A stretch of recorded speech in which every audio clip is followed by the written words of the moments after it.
What is going on, everybody? Welcome back to the channel and welcome back to another Detroit Lions video. Now, the Detroit Lions, it is no secret that they are looking for a new general manager and a new head coach to take this team into the future.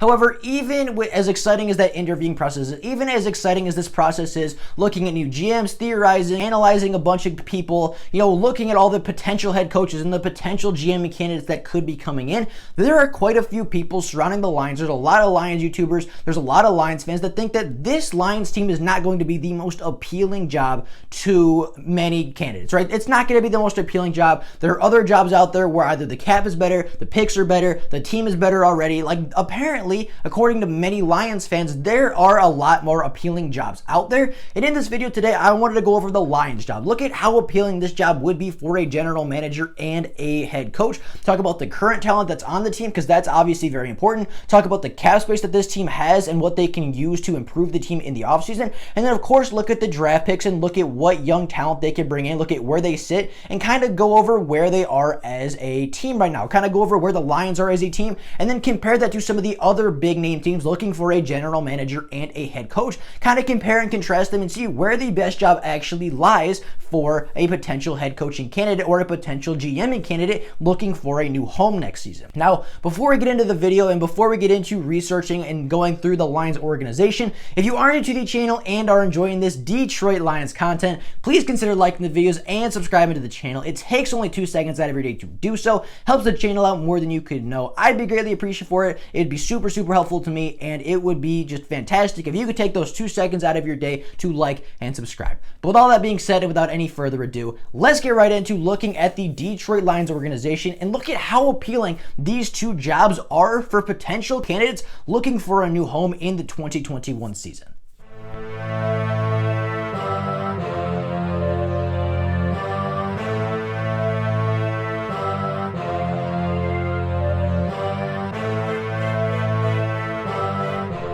Now, looking at the starting talent on the roster, because of course the starting talent is where a lot of people are going to look first, right? Yeah, it's great if you have draft picks. Yeah, it's great if you have a lot of cap space. But if you don't have a lot of talent on the team to begin with, it's going to be very hard to turn the franchise around in a very quick manner. The worse the team is right now, the longer it's going to take for a rebuild, the longer it's going to take before you're successful. So the starting roster that you get there with is very important to GMs and to coaches. And I think the Detroit Lions have one of the better teams right now as far as teams looking for head coaches and general managers. I mean, the Detroit Lions have a veteran quarterback playing at a top 10 level in the NFL. Matt Stafford's statistic right now is a top 10 passing quarterback in the NFL. And even after he's missed some games and missed some time in the NFL, obviously he left the Minnesota game early. He left the Tennessee Titans game early. Like, he obviously left the Buccaneers game early, and he's still right up there as a top 10 passer in the NFL. If he were healthy all season, if his wide receivers weren't dropping passes, he would be probably closer to top 5 statistically. So Matt Stafford is playing very well, especially in the past couple of weeks,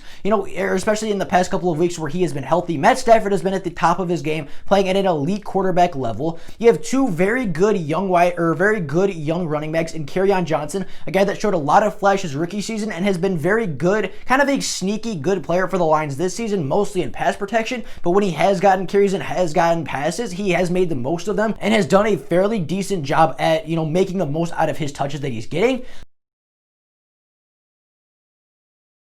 They also, on top of that, have TJ Hockenson and Hunter Bryant, two very young tight ends, two very talented. TJ Hockenson, obviously the Pro Bowler. Hunter Bryant made a big flash in Tennessee when he got an opportunity to make a catch, almost had another real big catch in that game. You go on to the wide receivers. They have a top 10 wide receiver right now in the NFL when healthy in Kenny Galladay if they choose to re-sign him. Quintez Cephas has showed some decent flashes this year after the catch. He reminds me a little bit of Golden Tate, where he's going to catch the ball, but he's going to be looking for every single yard. He's going to fight for every single yard, and we've seen tons of instances of that this season. You have 3 of your 5 offensive linemen completely sorted out. You have Taylor Decker, who's been very good this season. You have Jonah Jackson, who's been very good this season, and you obviously have Frank Ragnow, who I think is the best center in the NFL, if not top 2. He's going to be there for a long time. You got to re-sign him next year, but he's there. You can lock him up for a long long time. Taylor Decker's already locked up for a long time. Jonah Jackson's already locked up for a long time. If you want to consider Tyrell Crosby that right tackle of your future, that's 4 or 5 offensive linemen already locked up for the for the near future and for an extensive time period where you don't have to worry about paying those guys or new contract negotiations or anything like that. So 3, if not 4 of your offensive linemen are settled. You have a veteran quarterback who you can rely on for at least a couple more years. You'd obviously like to get his successor at some point, but you don't necessarily have to force a quarterback in there right away. You have 2 very good young running backs. You have 2 very good young tight ends. You have a top 10 wide receiver in the NFL in Kenny Galladay if you choose to re-sign him. You have, obviously, as I said, Quintez Cephas, who showed some flashes this season already as just a rookie in very limited playing time. Going over the defense, you have Okudah, Amani, Tracy Walker, and Mike Ford all in that secondary. Obviously, you might want to bring in a couple more guys. You might want to bring in, another slot guy if you can, if you want to get rid of Justin Coleman to get rid of some money, if you want to bring in a couple other talents because Desmond Trufant's not working out. Like, you have a decent amount of young and talented players in the secondary. As I said, Okudah, Oruwariye, Walker, and Mike Ford are all very young, very talented secondary players. You go to the linebacking core, you got Jelani Tavai, who I thought played a pretty decent game in Tampa Bay or versus Tampa Bay. I thought he was finally playing in a spot that maximized his skill set, and I thought he played a much better football game than we've seen out of him in other weeks. Jarrett Davis has all the talent. I'm a big fan of Jarrett Davis. I think he's really, really good. So right there, that's 2 young linebackers that you can mold and develop as a head coach, especially if you're a linebackers coach like Robert Saleh is, who is the big name guy for the Lions right now. You go over to the defensive line. You have Danny Shelton next year, who played very good and is coming off a good season. You have John Pennicini, who's very good, a good late round steal, who obviously has some things to work on and improve on, but looks very, very good as a young defensive lineman. Those 2 should be locking down and stealing up the interior of that defensive line for at least next year, and John Pennicini should be doing it for many, many years to come. You got some high potential guys in the edge rushing position like Hunter Bryant and Julian Okwara, who we haven't necessarily seen the most out of yet, but in the limited snaps I have seen from them, they've been very good and they've been pretty effective as pass rushers. You have the proven guys on the outside. You have Trey Flowers and Romeo Okwara on the outside, both guys that can get decent amount of sacks. I mean, both guys that can get you 8 to 10 sacks a season. Like, that is not a bad starting roster for for a Detroit Lions coach or a general manager. Then you go over, you obviously have Jack Fox, the best punter in the NFL, the best punter in the NFC, if not in the NFL. This team is not a bad football team. I know we only have 5 wins. I know we only have, not that many wins, right? We're not winning a lot of football games right now, but if you look at this team, they are not very bad. They have their quarterback for right now. They have 2 young running backs. They have a very good young wide receiver. They have 2 great young tight ends, 3 offensive linemen that, are studs and that you can lock up for a very long time. 2 of them already are. Tyrell Crosby's locked up for another year or 2. He's very good. You have your 2 boundary cornerbacks that you can develop. You have your starting safety that you can develop. You have a depth cornerback that you can develop really well over a long period of time. You have 2 young linebackers that you can sit and develop and work with and help them reach their full potential. You have a lot of high potential guys on the defensive line like John Pennicini, Austin Bryant, and Julian Okwara. You have some proven guys like Danny Shelton, Trey Flowers, and Romeo Okwara. You have, obviously, as I said, Jack Fox, a top puncher in the NFL. This is a good roster. This is a good starting roster for the Detroit Lions, and it is much better. I would take our starting roster over the Atlanta Falcons.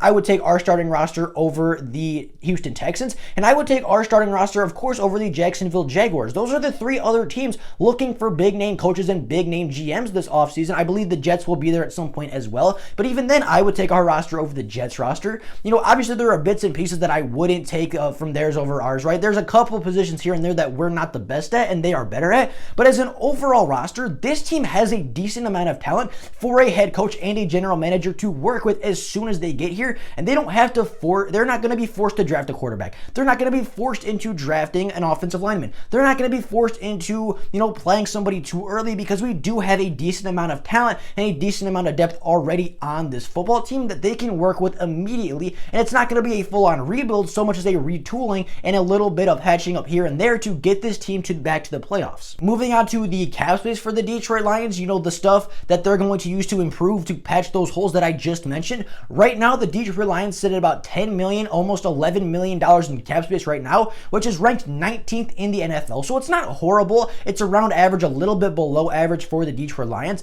However, if you cut a couple of depth guys, including Amendola, Deron Harmon, Nick Williams, Everson Griffin, Christian Jones, Darrell Roberts, Will Harris, Matt Nelson, and Dan Skipper and Matt Prater, you could get up to $20 million. Those 10 players can get you $10 million overall, according to the website that I used for this video. According to them, if the Detroit Lions were to cut all 10 of those guys, all of which are role players, all of which I think the Detroit Lions could live without and wouldn't lose a whole lot of talent, wouldn't lose a whole lot of momentum, and wouldn't really be that big of a deficit to this team. Those 10 players were to leave, the Detroit Lions would free up another $10 million in cap space. That could be used to re-sign Kenny Galladay. That could be used to, go out and get another free agent or a couple more free agents. Like that $20 million would help the Lions skyrocket in the ratings as far as cap space. And then that would allow them to get a lot more free agents. That would allow them to get some of the bad contracts off their roster. That would allow them to get rid of some of the worst talent on the roster and replace it with better talent that they can then bring in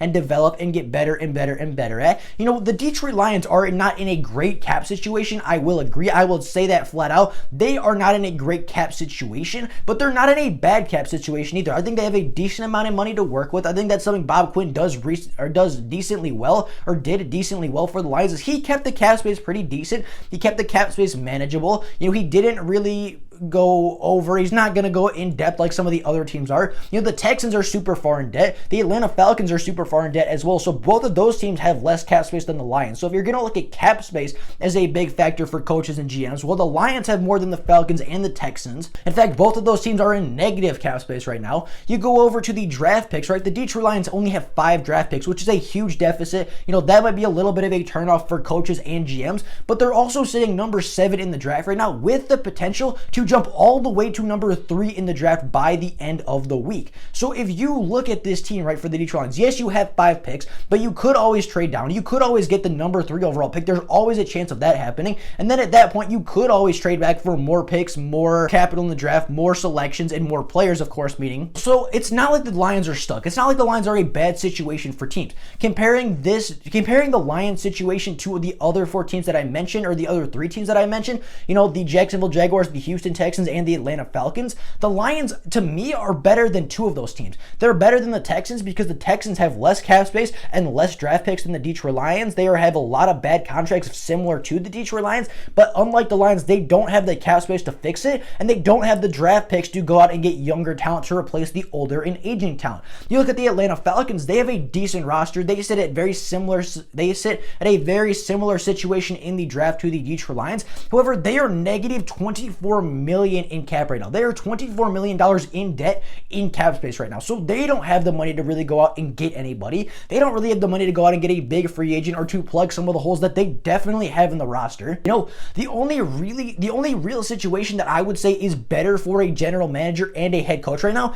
is the Jacksonville Jaguars, because they have the number 1 pick. They have probably the best draft order, and they have the best draft picks, as far as prediction wise, right? Of course, you don't know who's going to be the best player, but draft wise, you have the number 1 overall pick in every single round. You have the most cap space in the NFL. So the Jaguars are, of course, going to be the best spot for a general manager, right? If you're a general manager, you should go look at the Jaguars because they have the most cap space. They're going to get Trevor Lawrence. They have the number 1 pick in every round. They have a fantastic situation for their general manager, but they, of course, are the worst roster in the NFL right now. I mean, they have a couple pieces here and there. They got Josh Allen. They have they don't even have that many players, right? They have Josh Allen, who's very good. They have Clavon Chason, a first-round pick from last year, I think is decent. They have Laviska Shenault, who's okay. But other than those couple of guys, they don't really have anybody. James Robinson, I forgot about him. James Robinson, very good running back for the Jacksonville Jaguars. But outside of those 4 players, how many Jacksonville Jaguars players would you take on the Lions right now? How many Jacksonville Jaguars players would you truly take? Miles Jackson, another one. So that's 5. 5 players on the roster that I can memorize offhand. That is not a good roster. The Jaguars need a quarterback. They need an offensive line. They probably need a backup running back or a combination running back with James Robinson. They need another good wide receiver or 2. They need a tight end. They need a lot on the defensive line. They need a lot in the secondary. CJ Henderson was okay as a rookie, but I don't think was anything special. Their safety help isn't great. Like, this Jaguars team is very, very bad. And yes, they have a lot more cap space. They have a lot better draft picks than the Detroit Lions do right now, but they also are starting at such a deficit to the Detroit Lions. Lions. Their roster is so much worse than the Detroit Lions. Of course, we saw when we played, you could tell we were by far the better roster, by far the better football team in that game. When we did play the Jaguars, we were dominant the entire time. We were the better team on the field. We were the better football team, and we still are the better football team. The Detroit Lions are, I'm not going to say they're the best pick right now. I'm not going to say they have the best, I'm not going to say they're the most appealing job to coaches, because I think that goes to the Jacksonville Jaguars. I think truly, without being biased, I do think the Jacksonville Jaguars have the most appealing job as a GM and a head coach in the NFL. I think they have the most cap space. They have the number one pick in the draft. They have the, obviously, supposedly the best drafting order that you can get as a football team right now. It is good if you're Jacksonville. If you are a GM going to a place and you're looking for a new home, you better hope and pray that Jacksonville calls you, because there's a lot to work with there. But outside of them, the Lions are probably the second pick for the GMing spot. They have the talent on the roster. They have a decent amount of cap space. They have decent picks in the NFL draft. I mean, you can do a lot with this Lions roster, especially if you get the right head coach. Like, this team can be very, very good in the near future. I don't see Jacksonville being that good next year. I don't see the Jets being that good next year. I don't see the Falcons being that good next year. I don't see the Texans being that good next year just because of all their poor contracts. And sorry, Texans fans, but decently poor players. Like, they have lesser talent than a lot of teams, but they have bigger contracts, and that's their biggest problem. Everything was on Bill O'Brien. As a coach, as a general manager, as a leader of men, everything was on him, and he had to go. But I think what stings the most is the fact that all of his failures as a general manager and as a coach are going to echo in this franchise for multiple years to come. We don't have money. We don't have picks. We don't have weapons. We have nothing. We have Deshaun Watson and J.J. Watt, and that's about it. The Lions, to me, are the only team right now that are looking for a great general manager and looking for a great head coach that I think have a realistic chance of making the playoffs next year.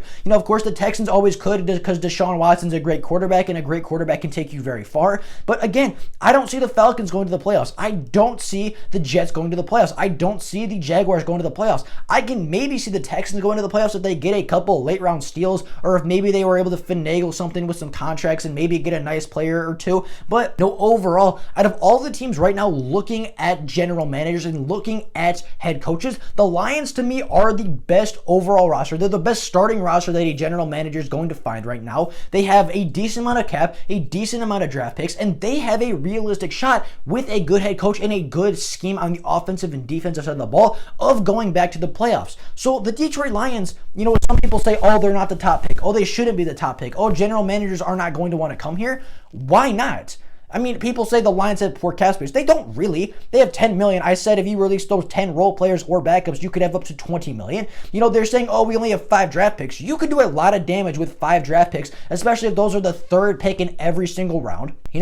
People say we don't have talent on this offense or defense. We have a ton of talent. The only thing is we've been a little injury prone as of the last couple of years. And, we haven't had the greatest play callers to put our talent up to use. So as far as the Detroit Lions job, the general manager job, the head coaching job, it is one of the more appealing jobs in the NFL to me. And I'm not trying to be biased. I'm not saying that strictly because I am a Lions fan and I would want to work there. If I was a GM looking for a job and I was going through the 5 big teams looking for general managers, the Jags, the Jets, the Texans, the Falcons, and the Lions, I'm putting the Jacksonville Jaguars at 1. I'm putting the Detroit Lions at 2. I think the Lions have a better situation right now than the Jets. I think that obviously the Jets have more cap space and better picks, but I think, again, very similar to the Jaguars, they are, not nearly as talented as the Detroit Lions on either side of the ball. So I think you could make an argument they're 2 or 3, but the Lions are at least a top 3 pick right now. The Lions are going to get a good general manager, because if you're a smart general manager, you can do a lot of damage with this Lions roster and with these Lions draft picks and their cap space right now. With all of that being said, that is all I got for you guys today. Again, I want to go over the Lions situation, look at the appeal of this job, look at the cap space, the draft picks, and the talent on the team, and truly going over all of that, I do think the Lions have one of the more appealing jobs in the NFL to potential candidates that are looking for general manager positions and that are looking